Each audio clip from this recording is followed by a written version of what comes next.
إن الحمد لله نحمده ونستعينه ونستهديه ونستغفره ونعوذ بالله من شرور أنفسنا ومن سيئات أعمالنا من يهده الله فلا مضل له ومن يضلل فلا هادي له أشهد أن لا إله إلا الله وحده لا شريك له وأشهد أن محمدا عبده ورسوله اللهم صل على سيدنا محمد وعلى آله وصحبه وبارك وسلم رب اشرح لي صدري ويسر لي أمري واحلل عقدة من لساني يفقه قولي يا رب العالمين أما بعد.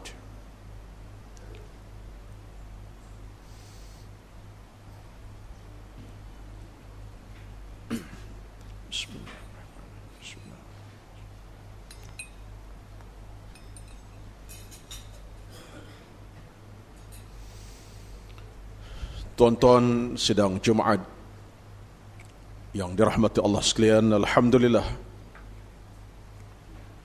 Alhamdulillah kita merafakkan penuh kesyukuran kepada Allah Subhanahu wa taala di saat yang penuh keberkatan ini. Alhamdulillah kita dapat bersama-sama meraihkan hari yang penuh dengan kemuliaan dan kebaikan, Jumaat. Suatu di antara hari yang telah dijanjikan Allah dengan 1001 kemuliaan dan kebaikan, keampunan dan keberkatan. Dan moga-moga pertemuan yang sebegini bukan sekadar menghasilkan pahala,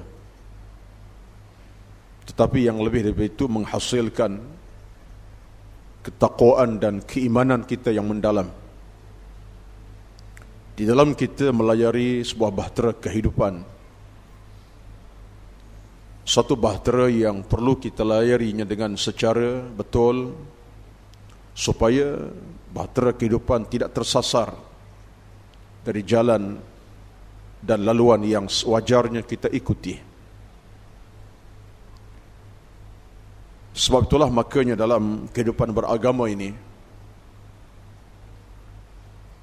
kita sering diperingatkan oleh Rasulullah sallallahu alaihi wasallam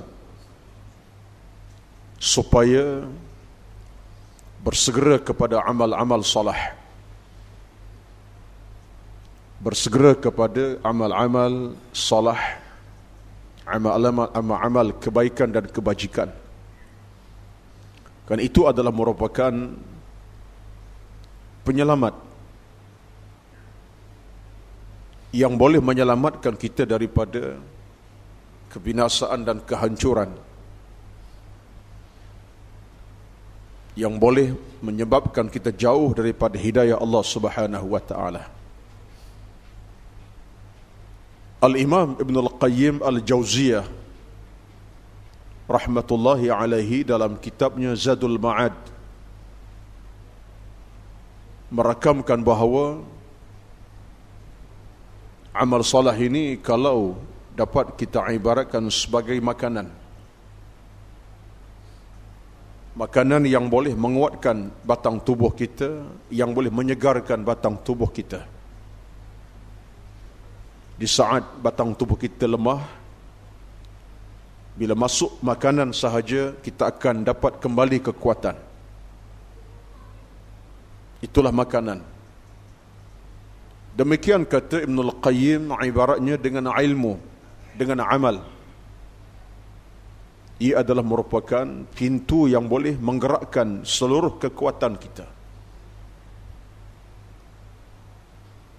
Dan orang-orang berilmu dan beramal, mereka tidak akan berada dalam kejahilan selama-lamanya. Dan orang-orang yang tidak berilmu, beramal, berada dalam kejahilan selama-lama. Itu garis pemisah. Ketika Al-Imam Syafi'i ditanya oleh anak-anak muridnya, apakah musuh yang kamu paling takut Apakah musuh yang kamu paling gerun, wahai Imam Syafi'i? Apakah musuh yang kamu paling takut, yang kamu paling gerun? Jawab Imam Syafi'i dalam jawapan yang cukup mudah. Musuh yang aku paling takut adalah kejahilan. Musuh yang aku paling gerun adalah jahil. Lianna al-jahla huwa al-zalam. Kata Imam Syafi'i, kerana jahil adalah kegelapan. Lianna al-jahla huwa al-zalam bermaksud kerana jahil adalah pintu kegelapan. Bercakaplah dalam kehidupan kita ini, bila sahaja jahil berada dalam diri manusia, dia mula berada dalam kegelapan. Tidak mudah dia mengenal di antara pahala dan dosa, kecuali dengan ilmu. Tidak mudah dia mengenali di antara batas hukum dalam hidup, di antara baik dan buruk, kecuali dengan ilmu. Dan tidak mudah dia boleh membezakan di antara azab dengan nikmat, kecuali dengan ilmu. Dan tidak dapat dia membezakan di antara yang putih, yang hitam, kecuali dengan ilmu. Ini asas. Dan hari ini tuan-tuan sidang Jumaat sekalian, yang kita hadapi dalam masyarakat, dalam banyak keadaan bila segelintir kalangan kita yang mudah terjerumus ke lembah yang boleh membahayakan iman dan taqwa, yang boleh menenggelamkan iman dan ilmu. Sebab apa? Kejahilan. Kejahilan. Maka dalam agama kita, membasmi kejahilan sesuatu yang wajib dilakukan, yang wajib sama-sama kita laksanakan, membasmi kejahilan. Tapi dalam masyarakat kita tak dengar satu usaha yang digerakkan di tengah masyarakat yang namanya ke arah membasmi kejahilan. Kita tak dengar. Yang kita dengar, membasmi nyamuk Aedes ada, membasmi kemiskinan ada. Tetapi membasmi kejahilan dalam masyarakat tak berapa nak bergerak. Orang berusaha ke arah membasmi kemiskinan, sehingga ada yayasan basmi kemiskinan. Di Selangor ni ada. Saya tak kata salah, betul, bagus. Tetapi kemiskinan sesuatu yang tidak boleh dibasmi cara mudah. Tetapi membasmi kejahilan sesuatu yang wajib dilakukan, kerana Islam memerangi kejahilan. Dan pengutusan Nabi Muhammad ke alam bumi dengan tujuan untuk membasmi kejahilan. Jahil tentang akidah, jahil tentang akhlak, jahil tentang agama, jahil tentang hukum hakam, jahil tentang akhirat, jahil tentang isu ketuhanan. Itu di antara yang Nabi bawa. Yang Nabi bawa kepada kita ialah membasmi kejahilan, supaya tidak ada dalam hati nurani manusia ini jahil tentang hukum hakam agama, jahil tentang persoalan ibadat, jahil tentang persoalan akhlak, jahil tentang persoalan dosa pahala. Tak ada. Kita sering baca, dan memang itulah bacaan kita, satu riwayat Imam Ahmad, innama bu'ithtu liutammima makarimal akhlaq. Terutama kalau tiba musim yang disebut Maulid Ar-Rasul, hadis ini memang dibaca oleh semua penceramah, tok-tok imam kita, bahkan yang tak tok imam pun baca. Diutuskan aku, kata Nabi, untuk membasmi, untuk menegakkan akhlak yang baik. Apa makna akhlak yang baik?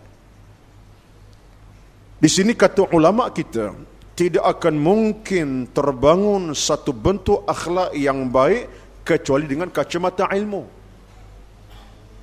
Dan tidak mungkin tercabut sesuatu yang namanya buruk dalam akhlak manusia kecuali juga dengan ilmu. Kita nak tinggalkan akhlak yang buruk. Akhlak suka mengumpat, akhlak suka berbohong, akhlak suka berdusta, akhlak suka melakukan fitnah, akhlak selalu besar benda yang buruk dibuat. Tak nak tinggal akhlak ini dengan ilmu. Dia bukan ditinggalkan begitu saja. Orang yang berilmu, dia akan meninggalkan akhlak-akhlak yang buruk. Dia akan tinggalkan sama sekali akhlak-akhlak yang keji. Tak kiralah namanya berdusta ke, berbohong ke, menipu ke, minum arak ke, apa sahaja. Dia akan tinggalkan, dia ada ilmu. Dia faham tuntutan agama, tentang dosa, tentang pahala, tentang syariat. Baru ditinggal. Sama juga untuk menegakkan akhlak yang baik. Menegakkan akhlak-akhlak yang mulia. Contoh, Jumaat jam 1:11 tengah hari. Masuk waktu zuhurnya, Jumaat. Tapi kerana ilmu ada dalam dada, akhlaknya ada. Jam 12:30, dia sudah bersiap sedia. Ataupun jam 12:30 dia ada dalam masjid. Dengan membaca Al-Qurannya, dengan beristighfarnya, dengan merenungi dirinya, dengan air mata. Contohnya. Sebab apa? Sebab dia berasas ilmu yang ada. Akhlaknya ada ilmu. Dia cari sesuatu untuk bangunkan akhlak dengan ilmu. Tapi kalau ilmu tidak ada, masuklah zuhur jam 1:11 ke, asar jam 4:25 ke, maghrib jam 7:12 malam ke, dia tak peduli. Sebab dia hidup tanpa ilmu yang cukup. Dia tak boleh beza di antara mana akhlak yang baik dan mana pula akhlak yang buruk dalam hidupnya. Sebab ilmu tidak ada. Satulah tuan-tuan, ukuran inilah yang menjadi paksi dalam kehidupan kita. Dan saya yakin, saya percaya, permasalahan dalam masyarakat kita hari ini ialah bila mana kedangkalan ilmu dah mula bertapak dalam dunia manusia, hati mereka jadi rosak. Urutannya begitu. Satulah kalau kita tengok dalam pandangan ulama-ulama tasawuf, al-mutasawwifun, yang banyak bincang tentang persoalan menjana hati, menjana hidup berasaskan agama ini, mereka bincang simple, mudah, bukan berat. Tetapi konsepnya balik ke persoalan ilmu yang boleh membasmi kejahilan. Suatulah kata ulama besar kita. Umpama sebagai contoh, saya bawakan tadi Al-Imam Ibnul Qayyim Al-Jauziyah dalam kitabnya Zadul Ma'ad, yang membahagikan hati manusia ada 4, kata mereka. Ada 4. Satu hati yang namanya 3 hati yang dipecahkan oleh Imam Ibnul Qayyim. Satu nama hati yang namanya Al-Qalbul Hayy, hati yang hidup, hati yang bernafas, hati yang bernyawa, hati yang ada nafas nyawanya. Namanya Al-Qalbul Hayy, hati yang hidup. Yang kedua, hati yang disebut sebagai Al-Qalbul Marid, hati yang sakit. Ada virus yang masuk, ada penyakit yang masuk, ada benda yang merosakkan hati, kesakitan tu datang. Bila hati sakit, sebab itulah kita tengok masyarakat orang manusia. Contoh yang mudah, kata Ibnul Qayyim, ketika hatinya sakit, dia mula buat benda yang keji dan dusta pada Allah. Bila hatinya hidup, dia buat benda yang baik kepada Allah Subhanahu wa ta'ala. Ini penyakit. Sebab itulah yang ketiga namanya hati yang teruk, disebut sebagai Al-Qalbul Mayyit, hati yang mati. Hati yang nafasnya tidak ada, nyawa sudah tidak ada, tak ada apa lagi dah. Hati yang sudah mati. Walaupun orangnya masih hidup, tapi hati telah mati. Yang ini peringkat yang ketiga. Dipecahkan 3 bentuk hati. Yang pertama, Al-Qalbul Hayy, hati yang hidup, yang bernafas, yang bernyawa. Yang kedua, Al-Qalbul Marid, hati yang sakit. Yang ketiga, Al-Qalbul Mayyit, hati yang mati. Itu pemecahan hati-hati manusia. Dan itulah realiti kita. Sesaat, wal'iyadzubillah, hati kita mati terus. Wal'iyadzubillah. Dia hati mati, tak tunggu mati, tak tunggu orang kafir. Boleh jadi hati yang mati itu berlaku pada orang mukmin, orang beriman, tapi ada masa hatinya mati. Hatinya tak ada nyawa lagi. Dia tak terarah hidupnya ke arah melakukan kebaikan. Rumahnya bukan jauh pada masjid, 20 meter. Lebih cantik lagi rumah sepagar dengan masjid. Boleh buka tengah pintu tu untuk masuk masjid. Tetapi jiwanya mati. Jiwanya kosong, hatinya mati. Allahu Akbar. Walaupun azan berkumandang Allahu Akbar belah pagi, tengah hari, siang, malamnya, tetapi sekadar azan berkumandang tak tergerak jiwa dan perasaannya untuk menyahut panggilan Allahu Akbar. Ada tuan-tuan, ada. Bahkan bermusuh ada. Apalah, pukul 5 dah baca Quran surau kita ni, pula dah sebut tak kena. Sebab hati dah mati. Wal'iyadzubillah. Ini perasaan yang ada dalam suasana yang dapat kita lihat tuan-tuan dalam masyarakat kita.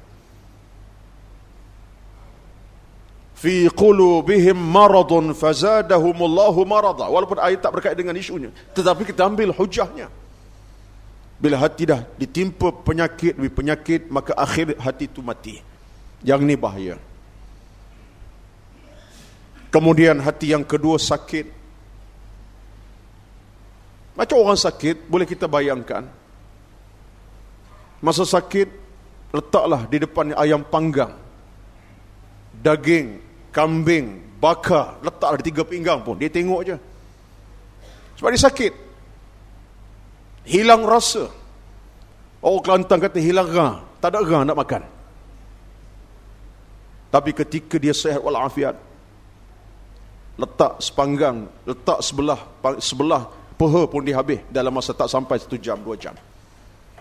Ketika hati sakit, tuan-tuan, kita mula terlibat dengan noda dan maksiat kepada Allah. Wal'iyadzubillah. Kita tak fikir tentang dosa, pahala, maksiat, mungkar, baik, buruk, kita tak fikir sebab hati kita sakit. Itulah disebut al-qalbul marid, yang juga berlaku kepada kita manusia ini.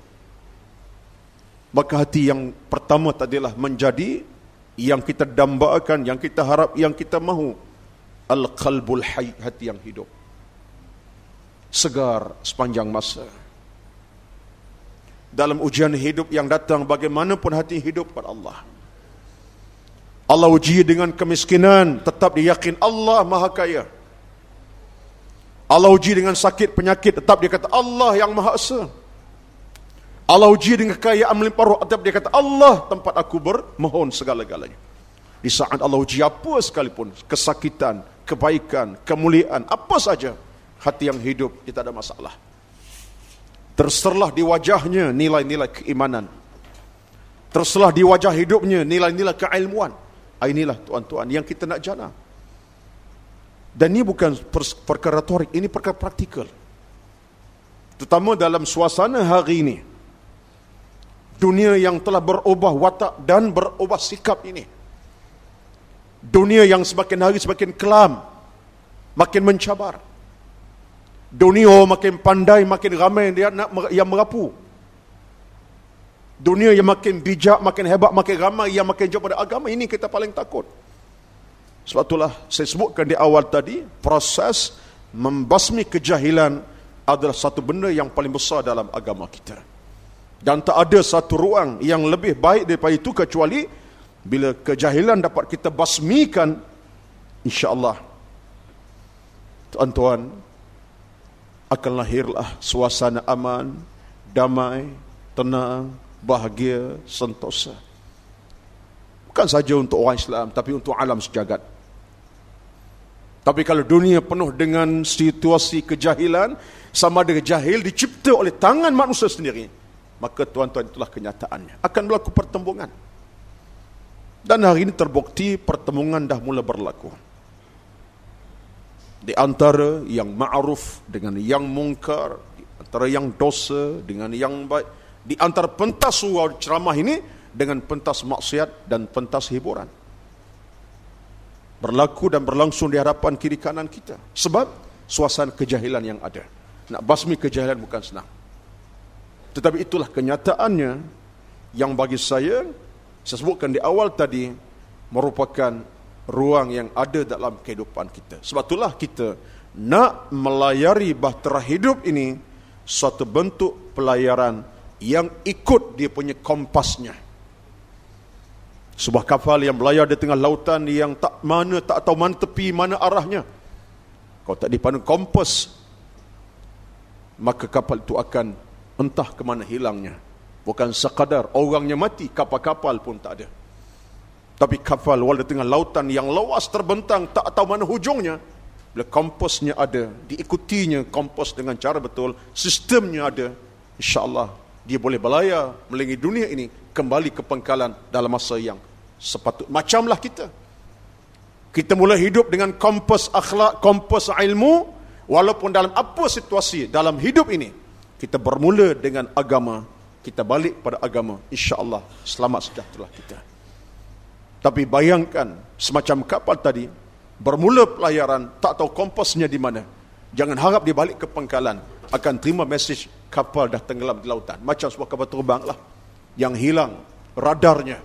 Baru 10 minit berlepas, khabar berita sampai terhempas dan mayat sedang dicari di lautan sana. Tapi oleh kerana kapal terbang berlepas dengan radar yang cukup, walaupun 7 jam perjalanan di atas udara yang entah apa keadaannya, landing baik di pangkalannya, sejahtera kapal, orang pun selamat turun dengan sejahtera walaupun 8 jam perjalanan. Macam itulah kita sekarang. Tapi kita bukan kapal, kita manusia. Suatulah tuan-tuan dirahmati Allah Subhanahu wa taala. Inilah fokus dalam kehidupan kita yang sebenarnya.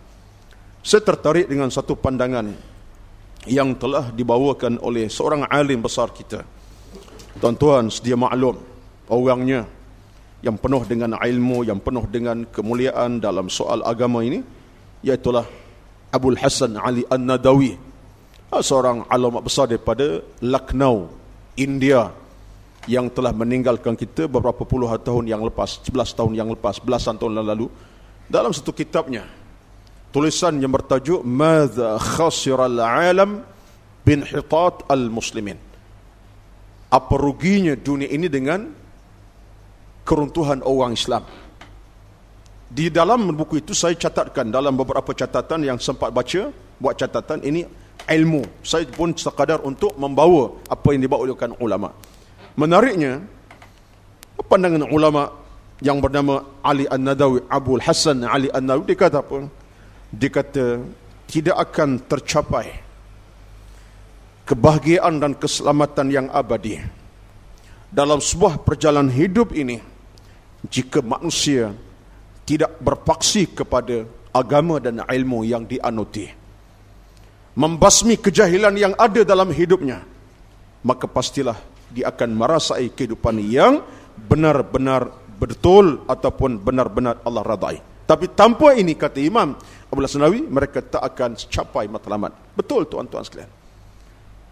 Benda ini bukan benda baru sebenarnya. Suatulah kita dalam kesempatan kita bersolat, bukan sekadar solat Jumaat saja. Perasankah tidak tuan-tuan, secara hukum aklinya kau dapat kita pegang, bila kita baca Fatihah yang menjadi kewajipan besar dalam solat, wajib kita baca. Tak baca batal solat kita, tak kira solat apa, sunat ke wajib. Bila kita baca ayat yang pasti saya baca, tuan-tuan baca, ihdinas siratal mustaqim, ya Tuhan kami, tunjukilah kami jalan yang lurus. Perasankah tidak tuan-tuan? Cuba tengok satu tulisan yang ditulis oleh Pak Hamka. Pak Hamka mengupas tentang suratul Fatihah. Dia sebut dalam penulisan, dia kata apa? Dia kata bila kita baca perkataan ayat ihdinas siratal mustaqim, ya Tuhan kami, tunjukilah kami jalan yang lurus, itu bermakna, kata Pak Hamka, kita seolah-olahnya meletakkan suatu matlamat, suatu kesungguhan, suatu pernyataan bahawa kita tidak redha kalau kita ini berjalan di laluan yang tidak diizinkan Allah Subhanahu wa taala. Sebab kita minta, pagi minta, petang minta, malam minta, paling kurang 17 kali sehari semalam. Cuba kira balik. 2 kali waktu subuh, 4 kali waktu zuhur, 4 kali waktu asar, 17 kali. Kalau kira-kira tak cukup, confirm sembahyang tak cukup. Itu minimum. Kalau tambah dengan sembahyang sunat, maksimum entah puluhan kali, 200 kali mungkin dengan tahajudnya. Kita minta ihdinas siratal mustaqim. Yang kaya, yang miskin, berpangkat, Tan Sri, Datuk, tak ada pangkat, orang bawah, orang atas, semua sekali. Hitam kulit, putih kulit. Ihdinas siratal mustaqim. Ya Tuhan kami, tunjuki kami jalan yang lurus. Bukan jalan highway ke Padang Besar, ke Johor Bahru. Jalan ilmu, jalan agama, jalan iman, jalan syurga, jalan kebenaran, jalan Rasulullah, jalan para alim ulama, jalan yang sampai kepada Allah dengan selamat. Kalau tidak, kata Pak Akah, kita membohongi diri kita sendiri. Kita bohongi diri kita bila kita pilih jalan hidup yang songsang daripada jalan Allah Subhanahu wa taala. Ini kita kena berfikir. Wallahu a'lam, masa tidak memadai, sekadar tazkirah jemaat ringkas sebelum kita dengar khutbah. Moga-moga Allah Subhanahu wa taala meridai kita semua, dan dengan keberkatan Jumaat ini insya-Allah bukan sekadar kita dapat mengambil pahala sebanyak-banyaknya, bukan itu semata-mata. Kita dapat mengaut keimanan, ketakwaan yang makin kokoh, makin mantap insya-Allah dalam perjalanan kita, bukan untuk besok semata-mata, untuk sampai ke akhirat bertemu Allah dalam keadaan diradainya, bukan dimurkainya. Jangan kita jadi manusia yang Allah rakam dalam Quran, walau tara idzil mujrimuna nakisu ru'usihim. Kita baca pagi tadi surah Sajadah. Jangan sampai peringkat bertemu Allah tunduk, tak boleh nak bangkit lagi dah. Sebab apa? Kita bawa dosa di hadapan Allah sehingga kita tak ada ruang untuk kembali kepada Allah. Wal a'yadzu billah. A'udzu billahi minasyaitonir rajim. Bismillahirrahmanirrahim. Alhamdulillahi rabbil alamin. Wassalatu wassalamu ala rasulil amin wa ala alihi wa sahbihi ajma'in. Allahumma ya Allah, ya Tuhan kami, rahmati ya Allah pertemuan kami di hari Jumaat yang penuh keberkatan ini. Ya Allah, ya Tuhan kami, ampunilah dosa-dosa kesalahan kami. Ya Allah, bimbinglah kami ke jalan ilmu, ke jalan keselamatan, ke jalan kebaikan, ke jalan keimanan, bersama dengan anak-anak kami, zuriat kami, keturunan kami. Ya Allah, jadikan kami dalam keadiradaimu ya Allah, bukan dimurkaimu ya Allah. Rabbana atina fid dunya hasanah wa fil akhirati hasanah wa qina adzaban nar. Wa sallallahu ala sayidina Muhammad walhamdulillahi rabbil alamin. Wassalamu alaikum warahmatullahi wabarakatuh.